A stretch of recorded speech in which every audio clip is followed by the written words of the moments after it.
Rain pelts my black umbrella in a steady, merciless rhythm as I stand alone at the edge of my mother's grave. The cemetery stretches before me, a field of granite markers and sodden flowers under a dismal Seattle sky. My heels sink into mud with each shifting movement, as if the earth itself wants to pull me down alongside the polished mahogany casket that shouldn't be closed. Preservation issues, the hospital had warned. Best not to view the body. Mourners cluster in small, hushed groups beneath a canopy of black umbrellas, their whispers barely audible above the drumming rain. Aunt Susan catches my eye from across the grave, her face a mask of composed grief as she clutches a bouquet of lilies now drooping in the downpour. I scan the gathered faces once more, searching for the one person who should be here but isn't. "If you can hear me, Mom," I whisper, "please give me a sign that any of this makes sense." Only the rain answers, trickling down my neck despite my umbrella's protection. From the corner of my eye, I notice a woman in hospital scrubs standing apart from the other mourners. She watches me with an expression I can't quite read, something beyond sympathy, closer to unease. When our eyes meet, she turns away quickly, hurrying toward the parking area. Something about her seems familiar, but grief has made everything foggy. My phone buzzes in my coat pocket. I shouldn't check it, not here at my mother's graveside, but hope flickers briefly that it might be him, that my father might have a legitimate reason for missing his wife's funeral. "Sorry, honey. Emergency meeting in Hawaii. Call you later." The text message blurs as rain splashes onto my screen. Or maybe it's tears. I swipe the notification away, then hesitate before opening Instagram. I know what I'll find, but I need to see it anyway. There he is. Douglas Hayes, respected real estate developer, smiling broadly beside his young assistant Miranda Voss against a backdrop of swaying palms and sunset. "New Horizons," reads the caption. Posted 3 hours ago. The image summons a memory from 3 months earlier, my father's voice booming through my mother's art gallery after hours. I'd arrived to pick up Mom for dinner, freezing in the doorway at what I was witnessing. "It's part of the company now, Eleanor," he had shouted, looming over my mother's slender frame. "You signed the papers." "I signed nothing," Mom had replied, her voice steady despite her trembling hands. "The gallery stays mine." The funeral director touches my elbow gently, pulling me back to the present. "Miss Hayes, whenever you're ready." I nod, realizing the other mourners have already begun drifting away. Time to drop the ceremonial handful of dirt onto the casket of the woman who taught me everything except how to live without her. The drive home from the cemetery passes in a blur of windshield wipers and brake lights. I take the long route, past my mother's beloved art gallery in the heart of downtown. The familiar storefront that once showcased local artists now sports a garish banner. "Coming soon. Hayes Luxury Properties." My stomach twists as I slow the car, remembering how my mother's eyes would light up when describing her latest exhibition. 2 weeks after her unexpected heart attack, and already her legacy is being erased. My apartment overlooking Lake Union feels hollow when I finally arrive, dripping rainwater onto the hardwood floors. I peel off my soaked coat and kick off my mud-caked heels, seeking comfort in the familiar. A framed photo on my dresser catches my eye. My mother at the gallery opening 5 years ago, vibrant and smiling, champagne glass raised in triumph. "You always fought for what was yours," I whisper to her image.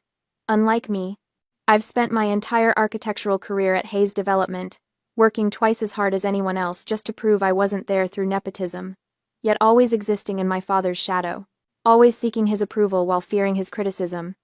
The phone rings, my father's name flashing on the screen. I consider ignoring it, but 28 years of conditioning doesn't vanish overnight, even on the day of your mother's funeral.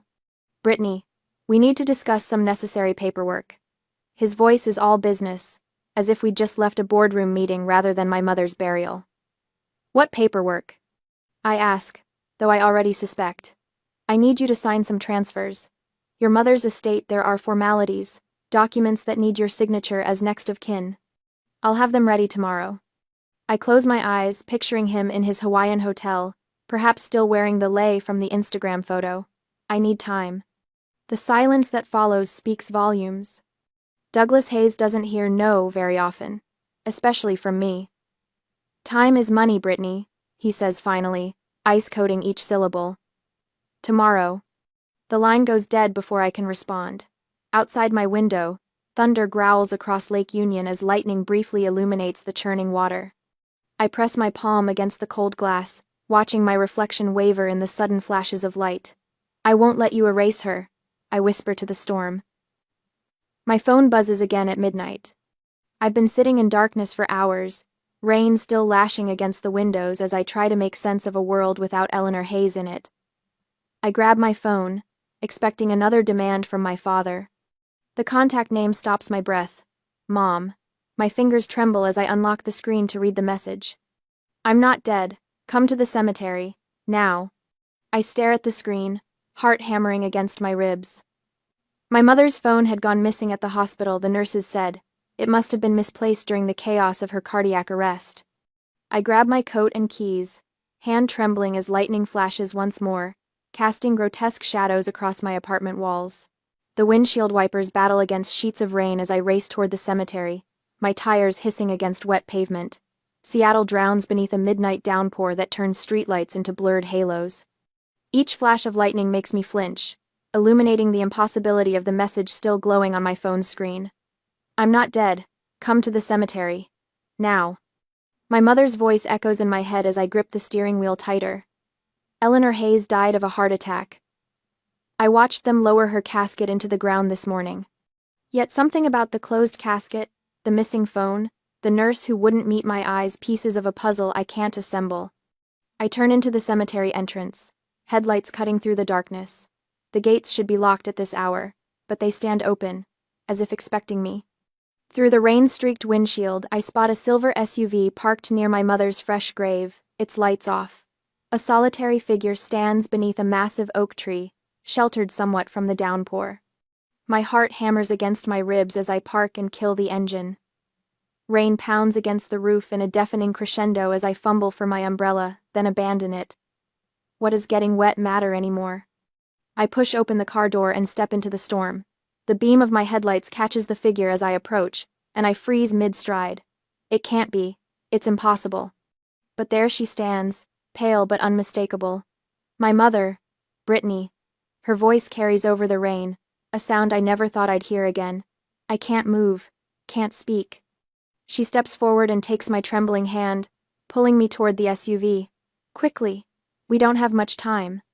Inside the vehicle, the sudden silence after the rain feels deafening. Eleanor Hayes sits beside me, very much alive, her hands folded in her lap.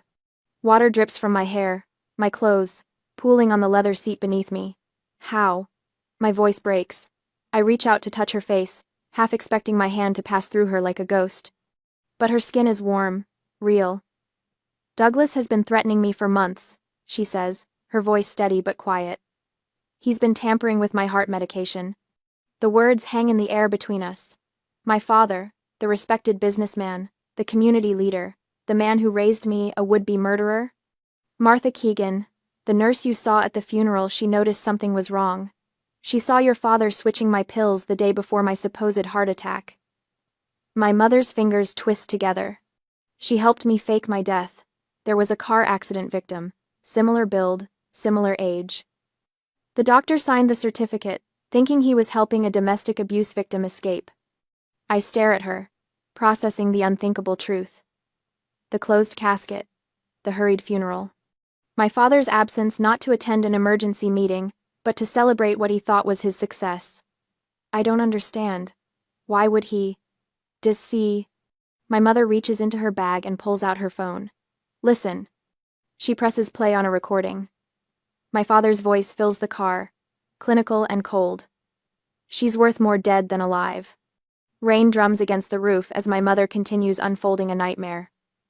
Douglas Hayes, respected real estate developer, pillar of the Seattle business community, had been plotting her death for months. His young assistant Miranda Voss wasn't just his mistress but his co-conspirator. It's about control of the company, my mother explains. My 41% of shares. With me gone and you manipulated into signing them over, Douglas would have complete control. The pieces click together with sickening clarity, the transfer papers he wanted me to sign tomorrow, the rushed timeline, the Hawaiian business trip, that was really a celebration of his successful plot. Martha smuggled me to a safe house outside Portland, my mother continues, showing me documents detailing offshore accounts, a folder of evidence she'd been gathering. We had to move quickly. I stare at a bottle of pills in her hand, not her usual heart medication, but foreign tablets with unfamiliar markings. The truth crashes over me with the force of the storm outside. "He tried to kill you," I whisper, the words burning my throat. My mother nods, her eyes never leaving mine. And he would have succeeded if Martha hadn't been paying attention. I think of every dinner where my father dominated the conversation, every family decision he controlled, every time my mother's opinions were dismissed. Years of watching him manipulate us both, making us doubt ourselves, keeping us dependent on his approval. I've been blind my whole life, haven't I? The question emerges as barely more than a whisper. My mother reaches across to take my hand, her touch anchoring me as lightning flashes outside the windows. "We both were," she says gently. "Until now." A tap on the window makes us both jump. Martha Keegan stands in the rain, clutching a folder to her chest. My mother unlocks the door, and the nurse slides into the back seat, bringing with her the smell of antiseptic and rain. "I brought the updated hospital records," Martha says, passing the folder forward. Her face is drawn with exhaustion, but her eyes are sharp with purpose. "Security footage shows him entering your room alone the night before. I tried telling the hospital administration, but no one believed me. Your husband has too many friends in high places." Martha risked everything, my mother explains. Her career, her nursing license. "She saved my life." "I saw what he was doing," Martha says simply. "I couldn't stand by and watch. My attorney, Charlotte Wells, connected us with the FBI's white-collar crimes unit." My mother continues. "They've been building a case, but we need more evidence of the financial fraud." The weight of what they're asking settles over me. I would need to return home, pretend I know nothing, act normal around a father I now know is capable of murder. "He can never know she's alive until we have everything," Martha warns. "You'll need to be very careful, Brittany. Your father is watching you closely." The rain begins to ease as we form a plan. I'll return to my apartment before dawn, prepare for tomorrow's meeting with my father, create a diversion that buys us time. Martha explains how to secretly document anything I find, how to communicate safely. "I've seen your father's type before," she says, her voice hard with experience. "Men who think they own everything, including the people around them." By the time I drive back toward the city, the first hint of gray is lightening the eastern horizon. I'm soaked and shaking, not just from the cold but from the knowledge now burning inside me. My phone buzzes with a text from my father. 8 a.m. my office. Bring ID for notary. Back at my apartment, I call work with a fabricated illness excuse. I know my father monitors my office, checking who I talk to, what projects I handle. Today, I can't risk his scrutiny. On my dining table, I create a folder labeled Mom's Estate, with dummy documents enough to look legitimate if he searches my apartment. The weight of knowing my father is capable of murder presses down on me with each breath. But for the first time in my life, I see through his manipulation clearly. The way he's always positioned himself as the authority, the decision-maker, the one who knows best. How easily I've accepted his version of reality, even when it contradicted what I saw with my own eyes.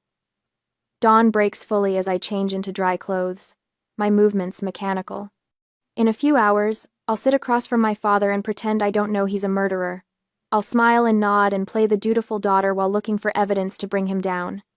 It's terrifying, but for the first time, I'm seeing the world and my father with absolute clarity.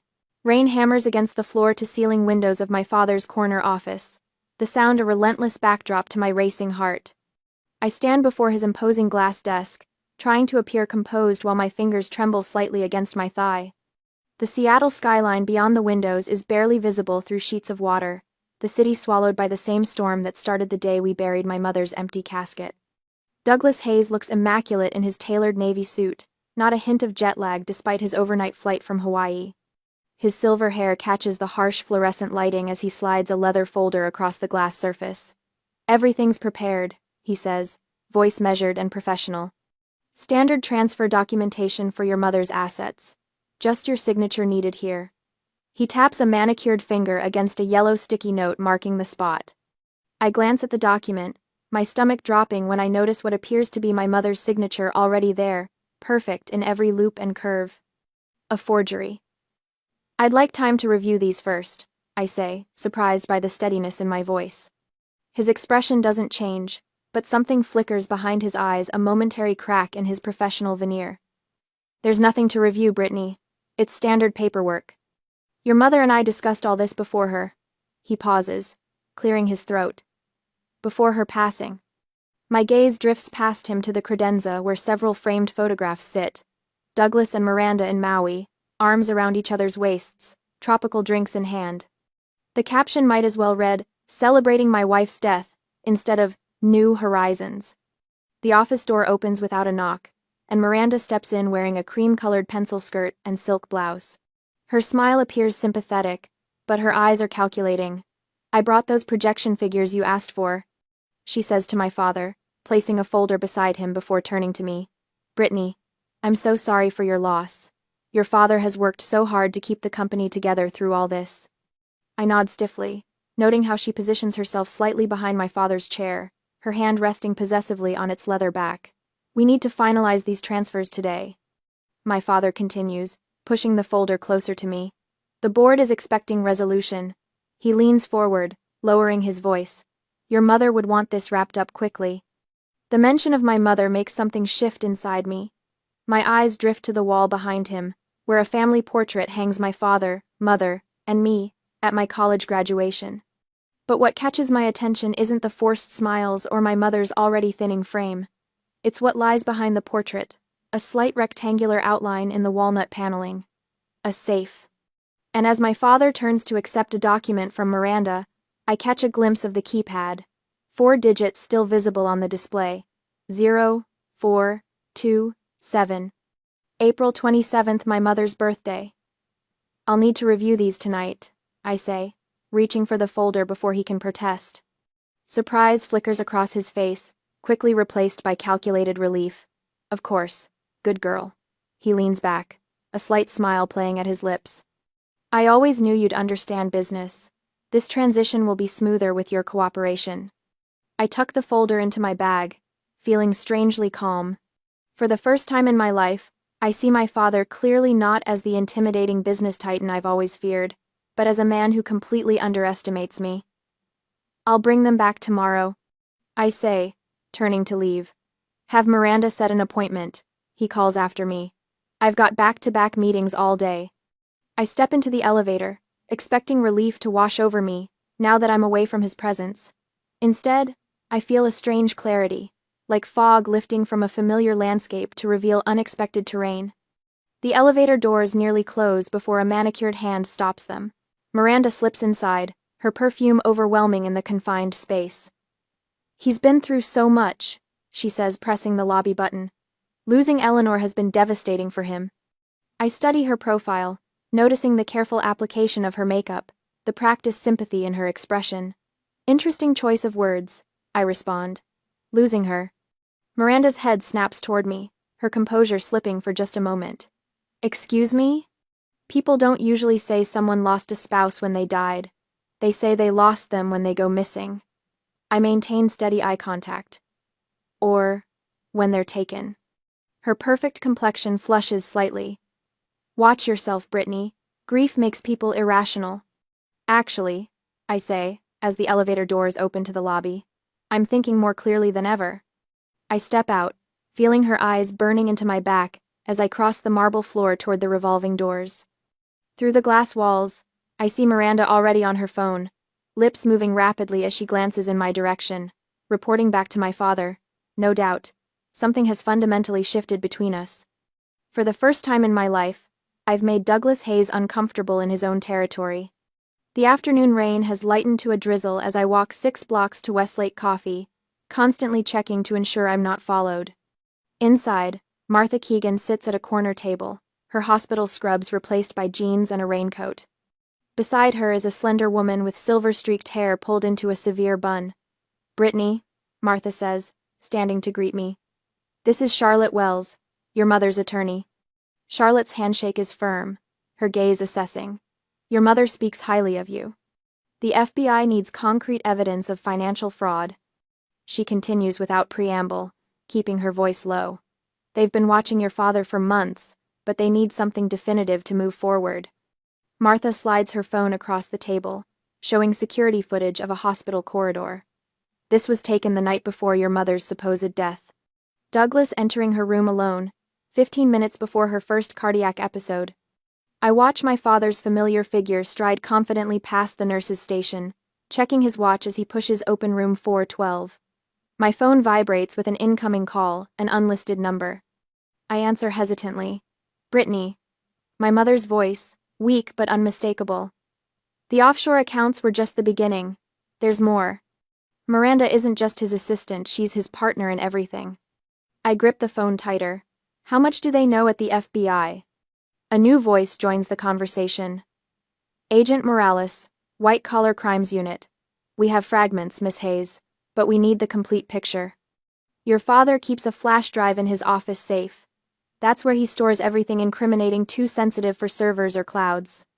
I think of the safe behind the family portrait, the keypad displaying my mother's birthday. I know how to get it. Martha leans forward. How? I've been invisible to him my whole life. That's about to become useful. I explain what I've seen. The safe, the keypad code, my access card, that still works after hours. Charlotte taps her pen against her legal pad. If you're caught, it's breaking and entering. I'm an employee entering my workplace, I counter. And the documents in that safe may prove he tried to kill my mother. Martha checks her watch. I can create a diversion call about a discrepancy in your mother's medical records. That should keep security busy for at least 15 minutes. Charlotte tears a sheet from her pad, writing rapidly. I'll have these documents ready in case you're questioned. Legal representation. Cease and desist against any charges your father might fabricate. I look between these women, strangers days ago, now risking everything to help me. A realization washes over me, powerful in its simplicity. My whole life I've been afraid of him, I whisper. Not anymore. Night falls as I drive back to the Hayes building, city lights reflecting in puddles from the day's rain. For the first time, I'm not reacting to my father's moves, I'm making my own. The underground parking garage is nearly empty at 9 p.m. I use my employee access card at the service entrance, heart thudding as the reader blinks green. Martha's diversion must have worked. The security desk is vacant. A half-eaten sandwich and coffee abandoned. I disable the hallway camera with the phone jammer Martha provided, then make my way to the executive floor. Each step echoes in the empty corridor, my breath coming in shallow bursts. My father's office door yields to my employee keycard. Inside, darkness is broken only by the city lights filtering through rain-streaked windows. I move to the family portrait, fingers trembling as I slide it aside to reveal the keypad. 0427. Nothing happens. I try again, more carefully. 0427. Still nothing. My mind races. What if he changed it? What if I misread the numbers? I close my eyes, forcing myself to think. April 27th. My mother's birthday. But the company started in 1987. Maybe. 042787. The safe clicks open. Inside, organized with my father's typical precision, are folders labeled with offshore bank accounts, transfer records, and contracts for shell companies I've never heard of. And there, nestled between them, a black flash drive labeled simply, confidential. As I pull it out, something else catches my eye. A photograph of my mother, her smiling face marred by a red X drawn across it. My hands shake as I slot the flash drive into my laptop, quickly copying its contents. My phone buzzes with an incoming text. Douglas Hayes. You think I wouldn't notice, Brittany? A second message follows immediately. A security alert showing my father's car entering the parking garage. I quickly replace the flash drive, close the safe, and slide the portrait back into position. The elevator indicator in the hallway shows the car rising from the parking level. There's nowhere to run. I stand in the center of my father's office, evidence clutched in my hand, and make my decision. No more running. My heart pounds against my ribs as I quickly return every document to its exact position in the safe. With trembling fingers, I press one thumb deliberately against the metal edge, leaving a single fingerprint, a calculated breadcrumb. The conference room adjoining my father's office offers the only escape route, its door ajar just enough for me to slip through as the elevator dings in the main hallway. From my hiding place, I watch Douglas stride into his office with Miranda trailing behind him like a sleek shadow. Their reflections distort in the glass walls as they move directly to the portrait concealing the safe.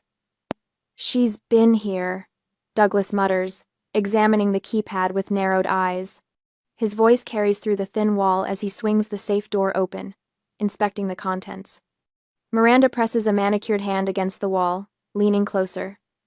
She couldn't have gotten far. Security is watching all exits. Check her office, Douglas orders, slamming the safe shut with enough force to rattle the family portrait. I want to know exactly what she took.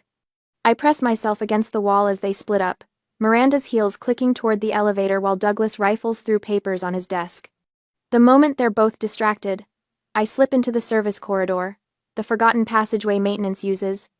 Its existence overlooked on building schematics, but essential to my architectural knowledge of the Hayes building. The flash drive burns in my pocket as I navigate the dimly lit hallway, past storage closets and electrical panels, emerging finally into the parking garage 2 floors below. The next morning, my phone erupts with notifications. 12 missed calls from Douglas, 8 from Miranda. 3 voicemails, each more threatening than the last. "Come home, Brittany. Let's talk this through like adults," my father's voice says in the first message, deceptively calm. The second, "Whatever you think you have, it won't hold up. You're making a terrible mistake." The third chills my blood. "Perhaps another funeral will be needed if this continues. Your choice." When I arrive at work, whispers follow me through the corridors. My office door stands open, though I'd locked it yesterday. Inside, drawers hang open, files displaced, my computer obviously searched. From across the office landscape, I spot Miranda huddled with my coworker, Jessica, both glancing my way with furrowed brows. "We're concerned about her mental state," Miranda says loudly enough for me to hear. "Grief affects people in unpredictable ways." By lunchtime, my corporate credit card is declined at the cafe across the street. When I check my banking app, access has been revoked. A notification appears from Hayes Financial Services. "Accounts temporarily frozen for your protection during this difficult time." Outside my apartment that evening, an unfamiliar black sedan idles across the street, its occupant obscured behind tinted windows. When I drive to the grocery store, the same car follows 3 lengths behind. I don't return home that night. "You've got enough for us to start moving," Charlotte tells me over a secure line from a budget hotel room I've paid for in cash. Her voice is firm with restrained excitement. "I've transferred the files to a secure server. Agent Morales confirmed they've traced 2 shell companies already." "Is my mother safe?" I ask, watching raindrops trace jagged patterns down the window. "Martha arranged secure transportation to the safe house yesterday," Charlotte answers. "They've doubled security precautions."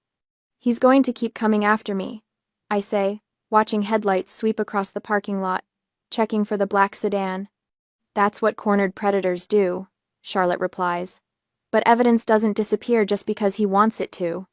I remember the countless times my father's disapproval silenced me, how his raised eyebrow could redirect my entire life's trajectory. "He taught me to fear him," I whisper. "Now I'll teach him to fear the truth." 2 days later, Douglas calls an emergency family meeting at my Aunt Susan's house. I don't attend, but the details reach me through Susan's furious phone call afterward. "He had the nerve to say you're unwell with grief." Susan fumes. "Talked about temporary guardianship proceedings, Brittany. Said you're not yourself and need supervision." "What did everyone say?" I ask, pacing the new hotel room, my 3rd in 5 days. "Dr. Levin refused to sign anything. Said he'd examined you after your mother's funeral, and found you perfectly sound," Susan explains. And I asked some pointed questions about his relationship with Miranda. "The timing seemed convenient," I said. I smile faintly, picturing my father's face as his usually compliant family questioned him. "There's more," Susan continues. 3 board members received anonymous emails about financial irregularities. Douglas is furious, demanding an investigation into corporate espionage. Charlotte calls that evening, her voice triumphant. "We've filed an emergency injunction against the guardianship attempt." Martha provided a sworn statement about the medication tampering. "They can't touch you legally now." Even better news arrives the following day. Eleanor recorded a video testimony with the FBI, Agent Morales tells me, during our secure call, date-stamped and notarized. "We're ready to move on the financial charges, but we need you at the safe house. A car will pick you up at 8 tonight." The black sedan no longer follows me, Douglas's attention now diverted by the legal storm brewing around him. In its place, an unmarked federal vehicle maintains discreet distance, ensuring my safety until I reach the safe house. I watch Seattle's familiar skyline recede in the rearview mirror, rain washing down the windows as we head toward Portland. My phone buzzes with news notifications. Hayes Development stock drops 17% on governance concerns. Another text arrives from my father. This can all go away, Brittany. One meeting? That's all I ask. I don't respond. The next morning brings a federal subpoena for Douglas's financial records, according to Charlotte's update. 3 board members have requested an emergency meeting. Miranda's deleted all her Instagram photos with him. Martha tells me when I finally arrive at the safe house, exhaustion washing over me as I cross the threshold into safety. She's distancing herself, rats deserting the sinking ship.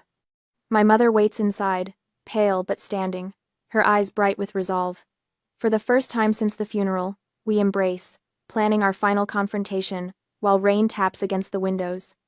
That evening, an unexpected text arrives from Miranda. He's not who I thought he was. Be careful. Agent Morales updates us as darkness falls. He appeared on a business news segment today. Looked disheveled, kept losing his train of thought. He's liquidating accounts, Brittany. Making preparations to flee. My mother and I exchange glances across the safe house kitchen table, both recognizing the cornered animal preparing for escape. I think of all the times Douglas Hayes made others run from him, all the lives disrupted by his calculated cruelty. ADM. He's not running from this? I say, finally feeling strength, replace fear. Not from us. 2 days later, Douglas's attorney slides a thick manila folder across the polished conference table. His voice is professionally detached, but his eyes betray calculation as they track my reaction. A reasonable settlement offer, Miss Hayes. Sign the non-disclosure agreement, drop all allegations, and your accounts will be restored immediately. He adjusts his tie, a nervous tell-I catalog. Your position at Hayes Development awaits your return. Your father is eager to put this unfortunate misunderstanding behind you both. I leave the folder untouched. Rain streams down the office windows, casting wavering shadows across the document that would erase my mother's truth. Unfortunate misunderstanding? I repeat, tasting the bitterness of the words. Is that what we're calling attempted murder now? The attorney's smile tightens. Your father asked me to remind you that he's prepared for years of litigation should this continue. He's devastated by your accusations. The conference room door opens. Uncle David enters, my father's oldest friend, his face a mask of practiced concern. Brittany, please. Think about what you're doing to this family. His voice drops to a confidential whisper. Your father hasn't slept in weeks. He misses you. I stand, gathering my coat. Tell him I said hello. Back at the safe house, Charlotte paces the kitchen, phone pressed to her ear. Her expression darkens as she listens, and my stomach knots before she even speaks. The federal judge delayed the arrest warrant. She sets the phone down carefully, too carefully. They need additional evidence linking Douglas directly to the medication tampering. Eleanor looks up from her tea, face pale beneath the kitchen's harsh fluorescent light. How much more evidence do they need? We have the recordings, the offshore accounts. Martha's nursing license has been temporarily suspended pending investigation, Charlotte interrupts gently. And Miranda has disappeared, along with some key financial documents. My mother's hands begin to tremble. Weeks of hiding has worn her thin. The constant vigilance, the stress of playing dead while my father lives freely, it shows in the new lines around her eyes, the way her clothes hang loose on her frame. There's more, Charlotte continues, avoiding my gaze. Your father's legal team has filed motions to access cell tower data from the area surrounding this property. They're getting close, Brittany. Eleanor sets down her cup with a clatter. I can't hide forever. My heart. She presses a hand to her chest, breathing shallow. The medication I'm on now isn't enough. I need to see my regular doctor. I watch rain streak the kitchen window, thinking of all the times I've acquiesced to my father's will, all the times I swallowed my words to keep peace. The pattern stretches back through my entire life, a daughter trained to yield, to accommodate, to shrink. We're done hiding, I announce, the decision crystallizing as I speak. Eleanor looks up sharply. What are you planning? Exactly what he fears most. I meet her eyes steadily. The truth. 2 nights later, headlights cut through sheets of rain, sweeping across the safe house windows as a car pulls into the gravel driveway. Eleanor retreats to the hallway as instructed, out of sight but within earshot. Charlotte stands ready with her phone, Agent Morales on speed dial. The pounding on the door reverberates through the small house. My father's voice bellows through the wooden barrier. "Open up, Brittany! Let's end this game!" I count to 10, breathing deeply, then open the door. Rain lashes sideways, soaking Douglas Hayes within seconds. His tailored suit clings to his frame, his normally perfect hair plastered against his forehead. Despite his disheveled appearance, power radiates from him, the same intimidating energy that kept me compliant for 28 years. I step back, allowing him entry but saying nothing. He bursts in, trailing rainwater across the hardwood floor. "You've destroyed everything." His voice shakes with barely controlled fury. "Years of work, my reputation, the company, all because you couldn't simply sign the papers." I maintain eye contact, refusing to look away as I once would have. "Is that why you're here? For my signature?" "You don't understand what's at stake." He runs a hand through his wet hair, pacing the small living room. "Your mother was going to ruin everything I built." She never understood business, the necessary sacrifices. "Douglas." The voice from the hallway stops him mid-sentence. He freezes, color draining from his face as Eleanor steps into the light. She looks frail but resolute, her presence undeniable. "You tried to erase me," she says quietly. He stares as if seeing a ghost, which in his mind, she is. "You don't understand what she took from me," he whispers hoarsely. Eleanor takes another step forward. "You took everything." His composure fractures. With a guttural sound, he lunges toward Eleanor. Before he reaches her, the front door bursts open. FBI agents flood the room, led by Agent Morales, weapons drawn. Through the rain-streaked window, I glimpse Miranda watching from a car across the street, her face pale in the dashboard light. "Douglas Hayes," Morales announces clearly. "You're under arrest for fraud, embezzlement, and attempted homicide." As they handcuff him, I step closer, meeting his eyes one final time. "You were under investigation the moment you moved that money offshore. Did you really think I wouldn't notice the transfers?" "I'm an architect, Dad. I notice details." Eleanor approaches slowly, her voice steady. "You destroyed yourself, Douglas." Charlotte enters with a thick evidence binder. "We have everything, Douglas." Miranda has agreed to cooperate as a state's witness. Agent Morales reads the charges while an agent documents the arrest. Offshore accounts totaling $4.8 million in fraudulent transfers. Phone recordings where you stated, and I quote, "She's worth more dead than alive." Medication tampering documented by Nurse Keegan. My father looks smaller somehow, shoulders hunched as the gravity of his situation sinks in. His eyes find mine, a desperate appeal in them. "I'm still your father," he says, voice barely audible above the rain. I study his face, the man I feared and admired my entire life. Not anymore. They lead him to the waiting FBI vehicle. Miranda's statement has already been recorded, a full confession detailing her role in exchange for reduced charges. Eleanor watches from the doorway, supported by Charlotte, as the car containing Douglas disappears into the storm. "It's finally over," Eleanor whispers, her voice trembling with relief and exhaustion. I put my arm around her shoulders, feeling the fragility of her frame, the strength of her spirit. Lightning flashes, illuminating our reflection in the window, mother and daughter, survivors together. My phone buzzes with an incoming text. Martha's name appears on the screen, followed by 5 words that send a chill down my spine. "This isn't over. Trial next." Rain taps against the courthouse windows as I sit beside my mother in the front row. The Oregon courtroom feels lighter than it should, despite the weight of the last 6 months hanging in the air. At the defense table, my father slumps, unshaven and hollow-eyed in his prison jumpsuit. I barely recognize him anymore. The prosecutor closes her binder with a decisive thump. The state has demonstrated beyond reasonable doubt that Douglas Hayes attempted to murder his wife, commit financial fraud, and manipulate evidence. My mother squeezes my hand as Charlotte approaches the stand with our final evidence. I watch the jury's faces as she displays the flash drive contents on the courtroom monitor: offshore transfers, shell companies, and the photo of my mother with that hateful red X drawn across her face. When my turn comes, I walk to the stand without trembling. The combination to my father's safe was my mother's birthday. I testify, meeting his gaze directly for the first time. He never imagined I would use that knowledge against him. The jury deliberates for only 4 hours. When they return with their verdict, the foreman's voice echoes through the silent courtroom. On all counts, we find the defendant guilty. 27 years. No possibility of parole for 18. Numbers that mean my father will be an old man before he breathes free air again. Later, Mom and I push through the courthouse doors to face a wall of reporters and camera flashes. Rain falls steadily around us, but neither of us bothers with umbrellas. Mom tilts her face upward, letting the droplets wash over her skin.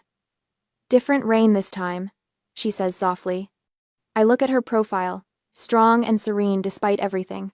Different us. A reporter shoves a microphone toward my mother. "Mrs. Hayes, your ex-husband claimed in his final statement that he did it all for the family business. Any response?" Mom straightens her shoulders. Some chapters need to end before others can begin. We drive along the coastal highway toward our home, windows cracked despite the weather. The scent of pine and salt air fills the car. "He made me believe strength was cruelty," I say, watching raindrops race across my window. That standing up for myself meant hurting others. Mom turns toward me. "And now?" I know the difference between power and strength. The judge's order still feels surreal. $3.2 million of seized assets directed to fund the Haven Project, the nonprofit my mother established to help women escape financial abuse. Not everything Douglas took, but enough to start building something that matters. Our coastal home appears around the bend, weathered cedar shingles glowing warm against the gray sky. Inside, paintings lean against walls waiting to be hung, my mother's work for her gallery reopening next month in Portland. In the studio overlooking the ocean, architectural plans for the Haven Project's first building spread across my drafting table. Martha visits the following weekend, bringing news that her nursing license has been fully restored. She joins us on the porch with mugs of coffee as Charlotte's car pulls into the driveway. "First celebration of many," Charlotte says, producing a bottle of champagne. "The Haven Project's first client signed a lease on her new storefront yesterday. I think of the young woman who approached me after my speech at the women's shelter last month, eyes brimming with tears. 'You gave me hope,' she'd whispered. 'Hope is just the beginning,' I'd told her. That evening, Mom and I sit on the porch watching the sunset paint the ocean copper. Wind rustles through coastal pines as night approaches. I've always wondered," I say, wrapping my hands around my mug. "Who sent that text that night at the cemetery? From your phone?" Mom smiles softly.